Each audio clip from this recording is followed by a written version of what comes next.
So this is part 4 of FileMaker 101. It's an online session that we're holding on building a core file that you can build your foundation from. You may want to look at the previous sessions for additional information. We're going to sort of pick up where we left off. What we're going to concentrate today on part 4 is we're going to be looking at adding a document table, uploading images, generating a QR code, and then the online access. Okay, so what we have in the file here now is, if we go into this and take a look at it,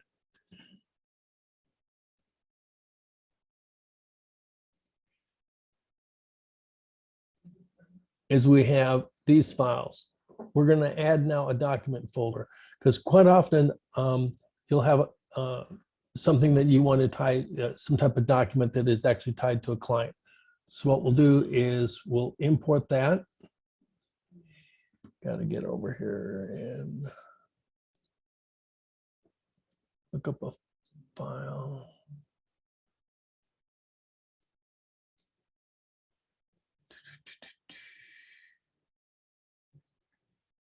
One.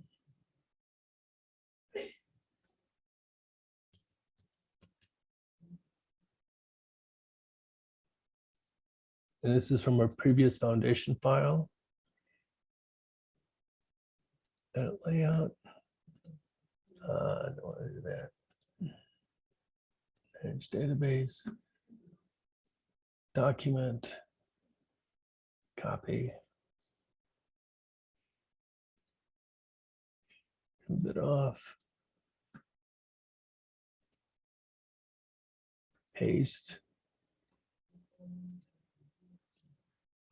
Need to put my relationship in.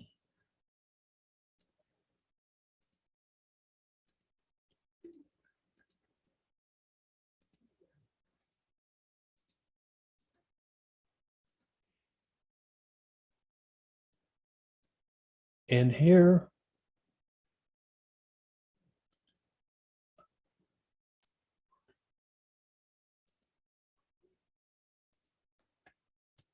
I know I'm going to contact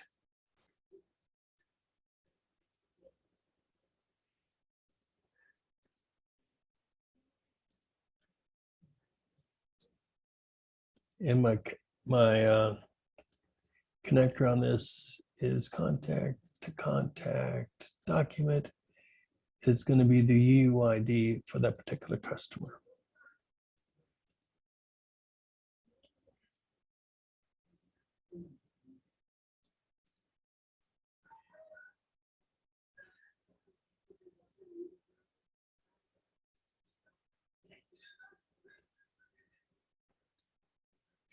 So now I go into my document.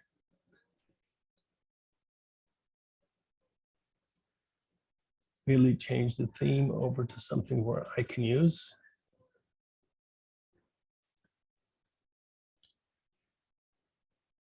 And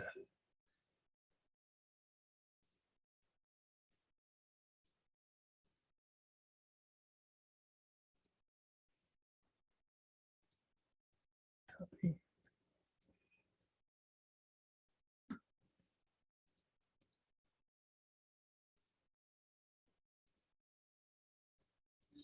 $76. I can paste that in.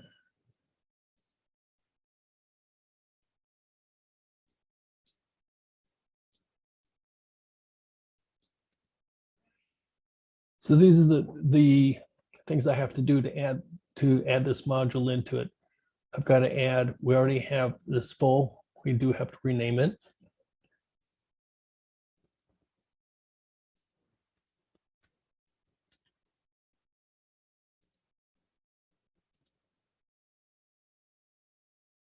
I'll clone it.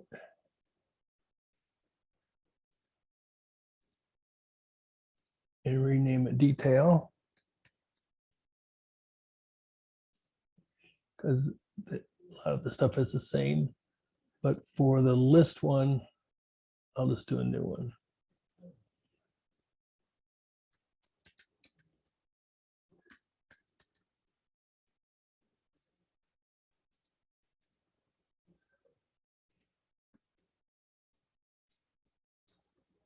Six, 30, and 40.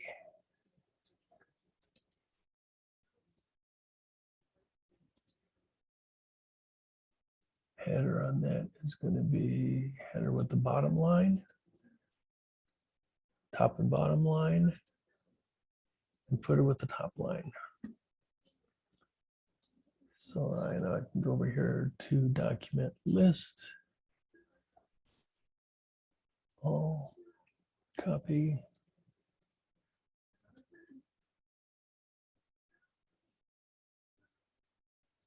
paste, go to detail, all, delete,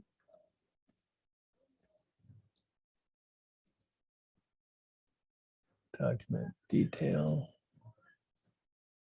all, copy,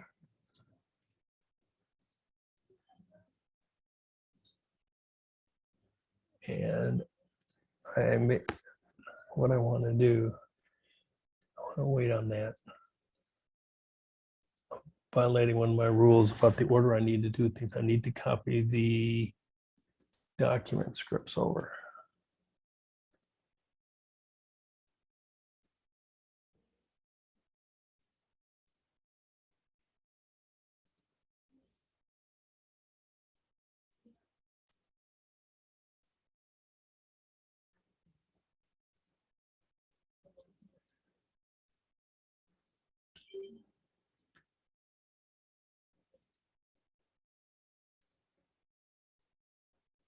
That was an empty folder is what it was. Just to make sure, get rid of that one too.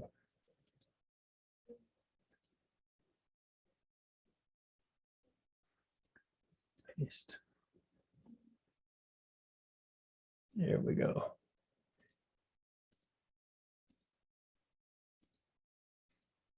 If you do it in the right order, all the links to the file stay the same. So by now, going over and copying this layout, all copy into here.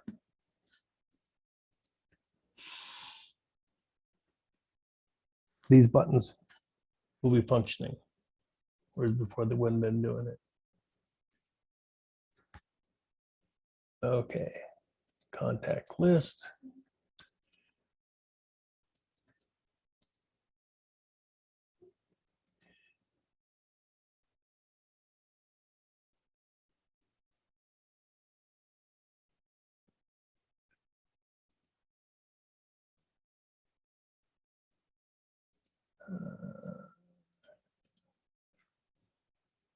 Look, I think there's another script I need.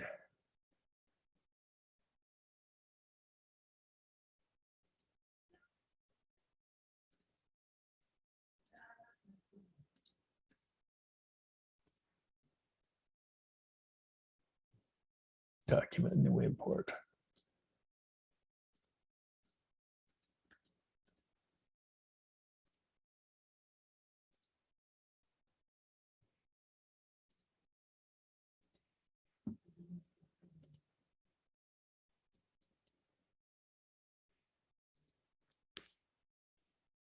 Go to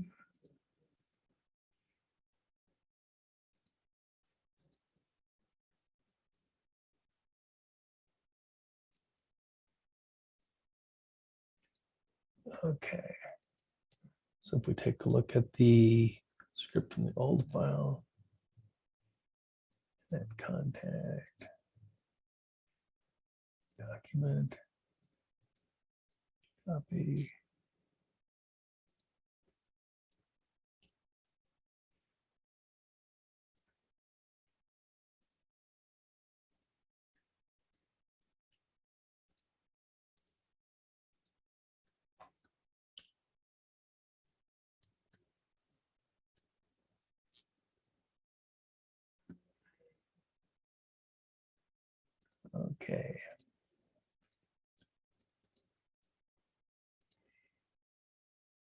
We should be set. Okay, if I want to add a new document to this, put this into it. I know I have to go grab something.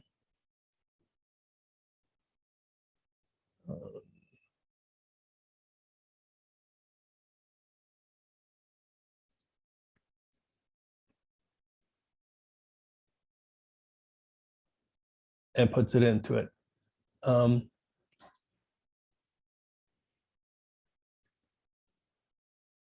Why it won't let me file name.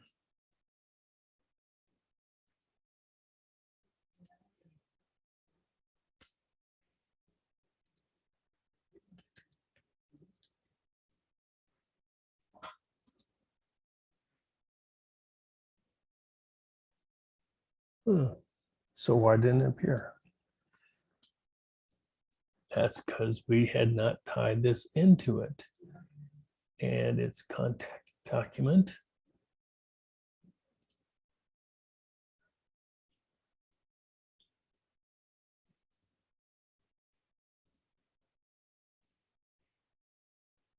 And date. Contact document. Description.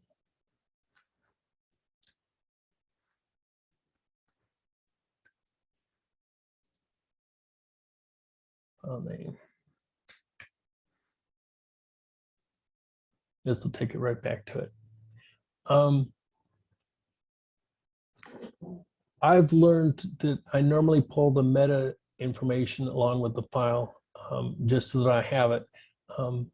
It helps me determine what type of file this is. JPEGs and PDF are handled a little bit differently, and so sometimes you have to know which way you're handling it. But now all these buttons do work. So you can print the file, you can export it, and if you wanted to replace it, you should want to do that.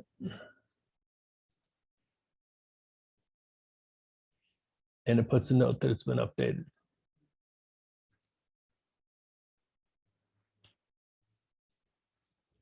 So we've just added a new functionality to it. This area here is a portal. It's easy to set up. I didn't really show you that. All you have to do is go over here, set it up. You have to tell it which one it is.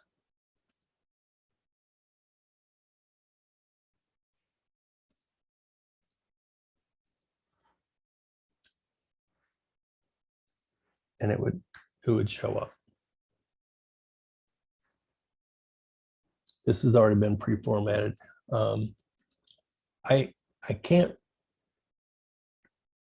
really remember the last time I started building this stuff from scratch again, and so I'm having a hard time doing that because I just so used to cut and paste and keep flying on. So, any questions on doing a portal or doing a link on that? You guys have been around for a while, so you probably know that. Just for newcomers, if they've got any questions. Okay, silence is golden. So let's go on to QR codes. The one I'm going to show you is a PDF QR code generator. And the reason I'm doing that is because it is a free download and that I can install it in a solution. So if people take the core and run with it, it is legal. However, right now, PDFs in version 19.4 are not being supported anymore. And so you've got to now use an image. What happened is up till that point, FileMaker used the PDF engine of the browser. But as I understand it, Microsoft and Adobe had a difference of opinion. And so when they switched to Edge, they dropped the PDF engine and put their own in, which FileMaker does not have a license to, so it doesn't work anymore. So until FileMaker puts their own PDF engine, which is open source, and people have been clamoring for years that they put that in there. PDFs are now sometimes work and sometimes don't. It's a real mess. If you've got a client, it works, but on the server, it just doesn't want to do it at all. Unless you have special plugins. Okay, so let's put in a PDF generator. This one is provided by 24C software, and he did a presentation on this before, and it uses a series of custom functions. So it is, you don't have to buy a plugin. However, it is a lot of custom functions.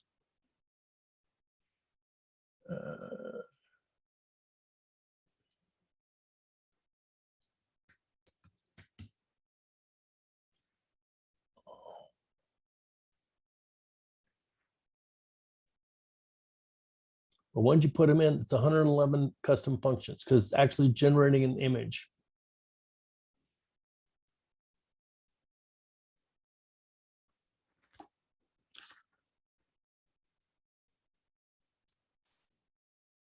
So it creates an image of like a JPEG and puts it in a container? But as a PDF. It's a PDF. Right, but it puts it in the container. And it works slick for years and years and years. And I've loved it, but now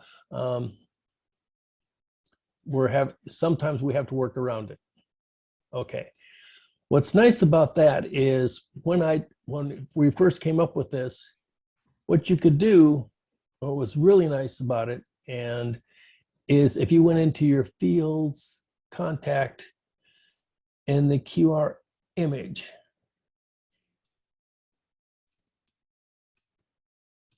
you could actually have it generate that whenever it came up with the very first time.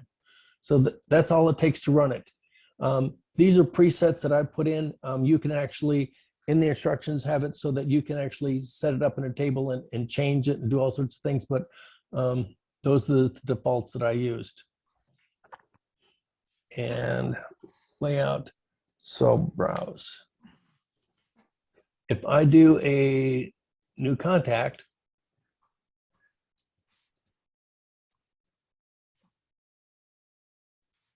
notice it already generated the QR, the code up there. And that's based upon the serial number. Insert field. Cancel. So what does the QR code get you? I use it all the time, and we'll do it for like looking up things. We'll put it at the top of an invoice or registration. When we do our military registration, we're doing 2,700 people an hour. We're reading QR codes. I mean, that's like when you get on an airplane. I mean, you're using a code. So it's what you want to use. Contact serial number.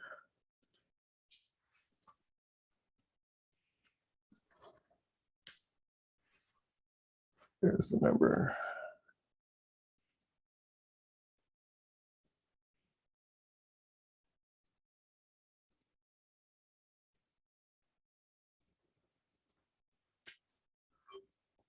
So that's the QR code of that. If you now scan it with your phone, it come up with that number. So what you can do, and where I have it is, we'll put it on the front page of like our student system that we use for in schools. They scan that, and which it looks up the student ID, if the visitor's tag, whatever the case is, and it determines what it is based upon the information that's in that QR code. Right. So how do you program what's in the QR code? Oh.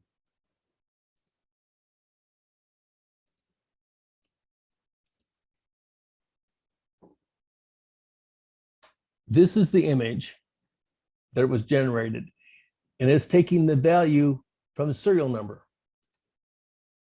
and just drops it in. Now, let's say I want to do, instead of serial number, I wanted to do zip code.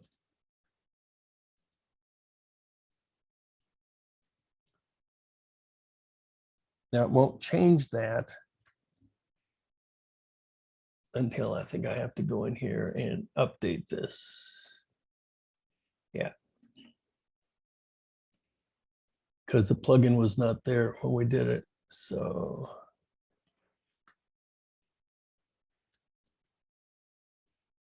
PDF barcode.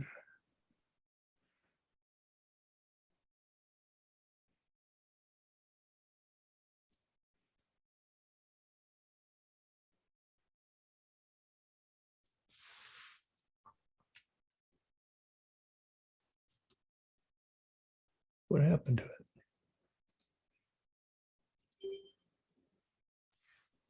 It's the same one that was over here.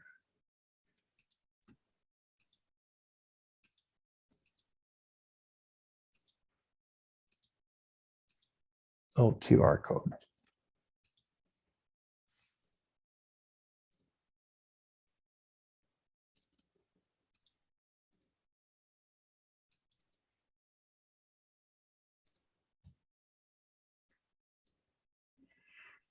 So now there's the zip code.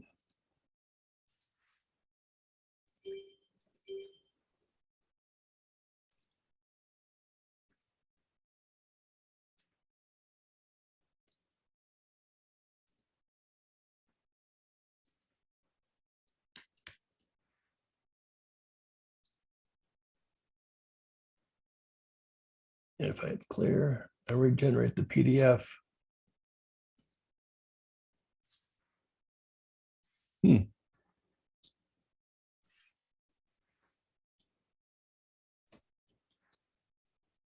Layout.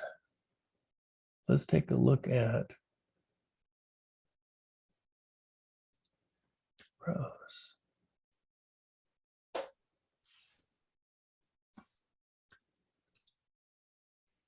QR metadata.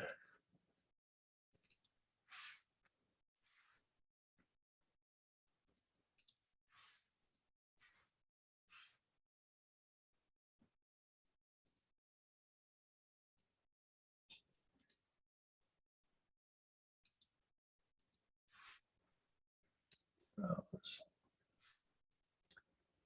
Yeah.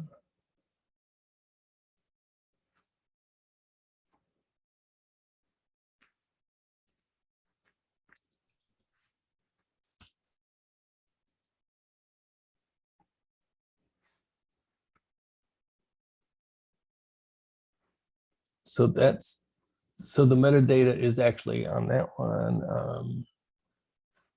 It's now a PDF. If I read it with my phone, it would give me the zip code. So you can actually put in as much as you want. You can put in full addresses and everything else. The thing is that a QR code, it just gets smaller, but you can actually make it generate quite a lot of information. Right. I have one that's creates a URL that passes a parameter. Right, right. I mean, it'd be the same. Yeah, that's what you see, like a lot of advertising. You know, you hold your phone up to the TV and it pulls over. Yeah. So whatever you want to drop in there, you just put that in that field. So if we could actually go in, and if you wanted to,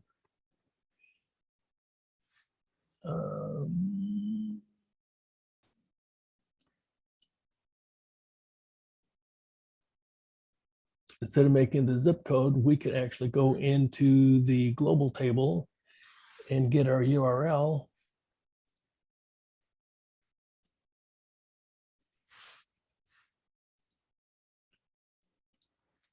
I don't know why.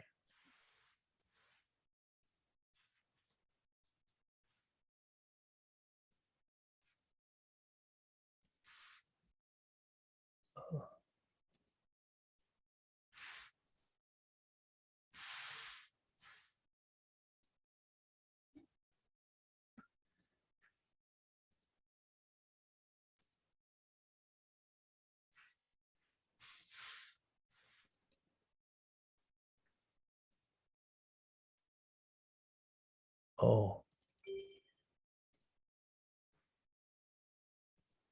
Contact image.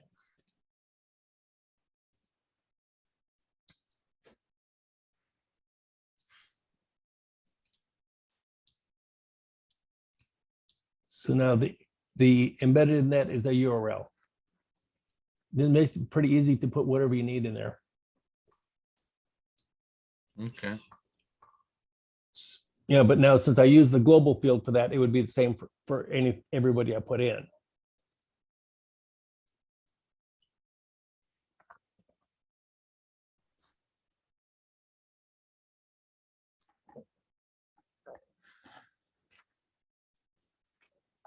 The one to do for images is done by Geist International, and it will then generate an image and put it in there.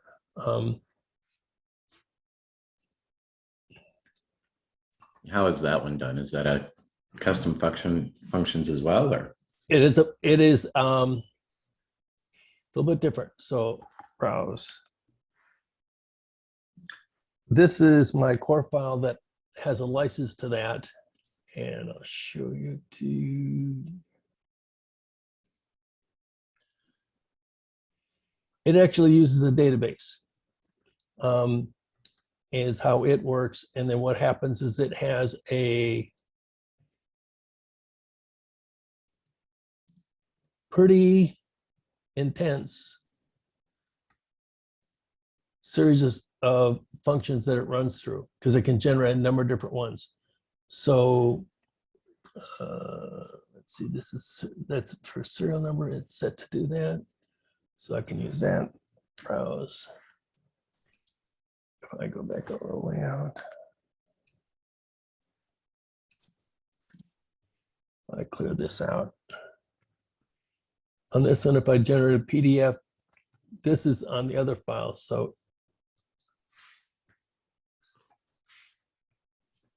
there is the actual, see if you can see, this is a PNG. So that is actually an image in it. So what's interesting is currently a lot of the government offices do not allow images to be handled in emails. That's why we had to go to PDFs. But now that the PDF engines don't work, we're sort of in a reverse situation. So it's interesting how. Yeah, I wondered what the pros and cons of, or the need for PDF versus PNG.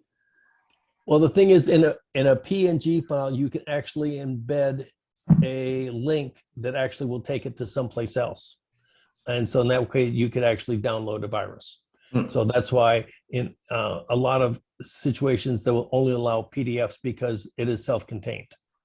But the PDFs are a larger file size than would be a JPEG or PNG. But in a PNG, you can actually have an internal link that'll actually take it elsewhere as well. Oh, wow. Yeah, so. Yeah, I have a little JavaScript that generates my QR codes, very simple little JavaScript, and it creates and saves a PNG. Right. The trick is with Java, I mean, we used to have a JavaScript that created it for WebDirect, but again, with the change in Java, it broke that. So we had to come up with something else a few years ago. So we came up with the PDF, and then that problem. So now we're with multiples, and so we actually run both based upon what the customer asks us to give them. So, but it's I think it's with Geist. I'm almost positive.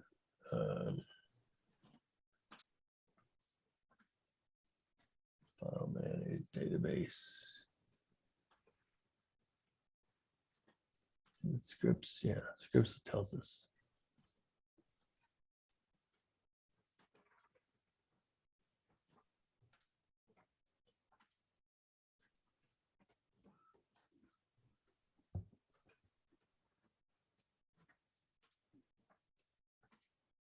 It doesn't. It's not saying who is the meter. says who's the copyright to the individual, but I don't see the company to it.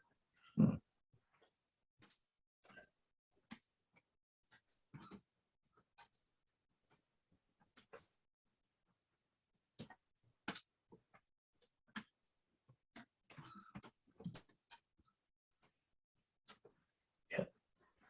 Doesn't he work for Geist? Who's that? Jeremy Bant.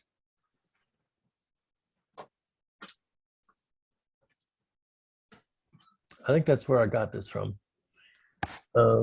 Stephen Gallagher is one who directed me towards that. I mean, I try to be pretty honest and not change any of the things, but I just realized it doesn't have anything in there. That's funny.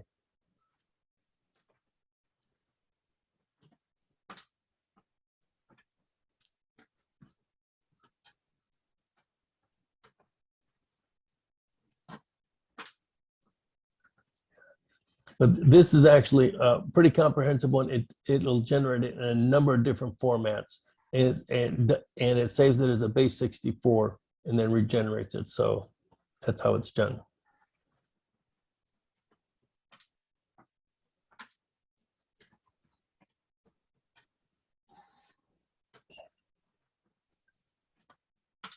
Questions?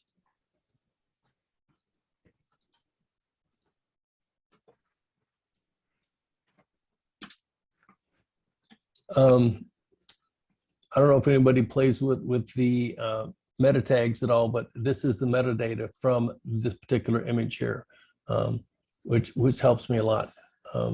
When we do a lot of work for people online uploading files, we can actually determine the size of the file, the type of format it is, and actually then put some limits on it, maximum size, as well as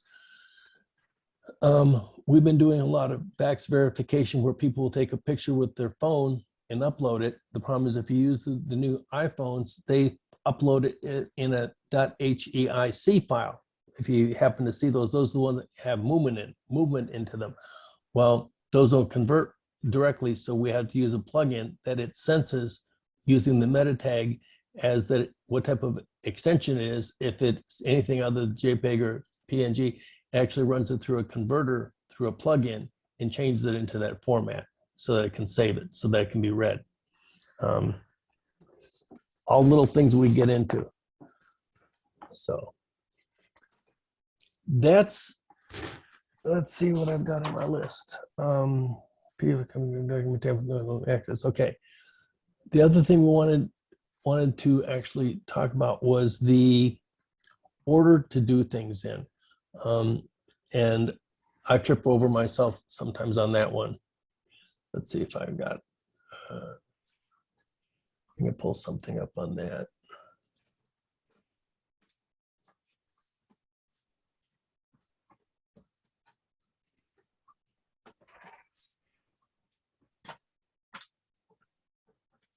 And that's the address that you can get to the file on.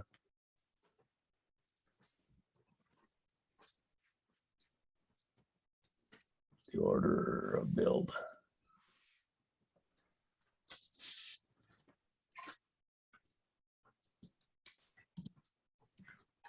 In building a file, when I move them over, and this is where I messed up a couple times today on, you put the table in, you change the theme, you put in the blank layouts, and that's so that as you're putting in the scripts and that type of stuff, it knows what layouts to go into. Then you add any custom functions that you need. You add any fields that are required. You build the relationships. Sometimes you have to reverse the tour. You then put in the scripts. You want to have these fields and relationships in before you attempt the scripts. Then you have to do, if you've got any value list on there, so that you've got them, if they're going to be a drop-down layout, then you actually copy the full layout over. That way, all your scripts and fields, that type of stuff will work properly without having to go in and mess with them. So it's sort of the order you have to build in. So the trick here is you build the blank ones, then later on you put the build one in. And if you do it correctly, it really works out pretty quick. So there in a couple hours, we built a fairly complex solution. And if you go to this in a browser, by putting the FileMaker in the beginning of it, it'll actually open up FileMaker for you.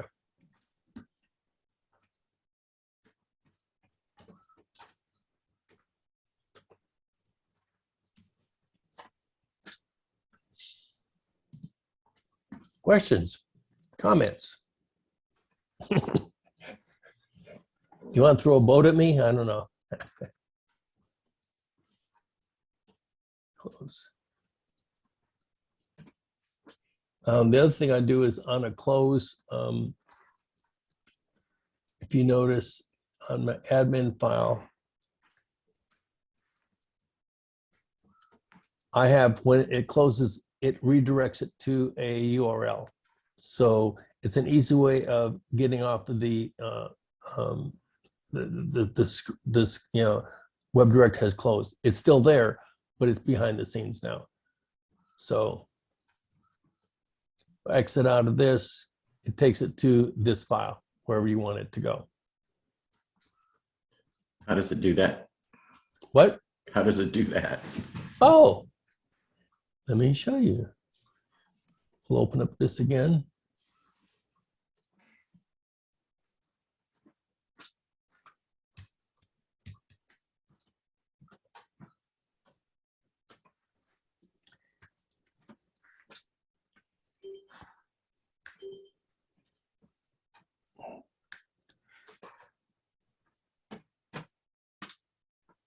It is a single step. It's not even a script.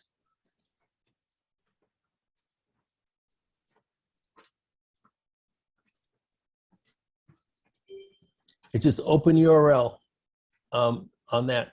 So open URL on that is if you hit the test, but then in my closing script, come on.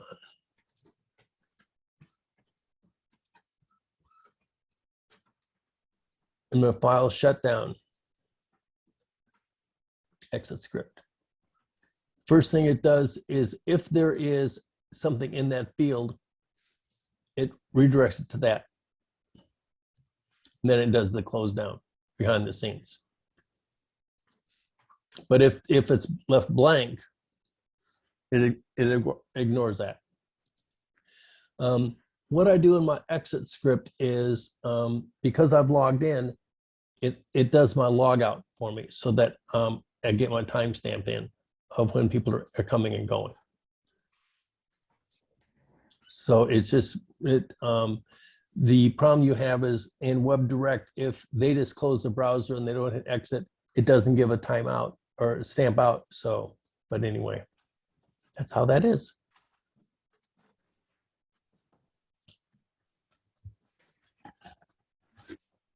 That's all I've got for the moment. All right, well. Go ahead and turn off the screen share, I guess. Okay, so who's Blue Steel?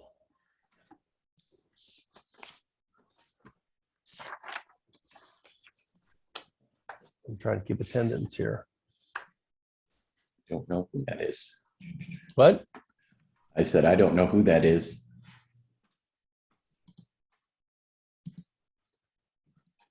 Hey, Alan, it's me. It's Jonathan. I had to run an errand, so I got Oh, on my phone. It's my phone. Blue Steel is Jonathan. Okay. Yeah, sorry. I had to walk away from my desk, so I got on my phone. Okay. Great presentation. Are you going to post any links to some of those tools? Yeah. And what it is I'll actually, now that it actually is functioning, that link will stay up there. It's the file name is 2004. The next month we'll do 2005. But you know, so I can't do one before this because the other ones didn't work. So, you know, because they were not functioning. So 2004 will stay up along with part 3 and 4 so that it tie it together. Okay. Thank you. You're welcome.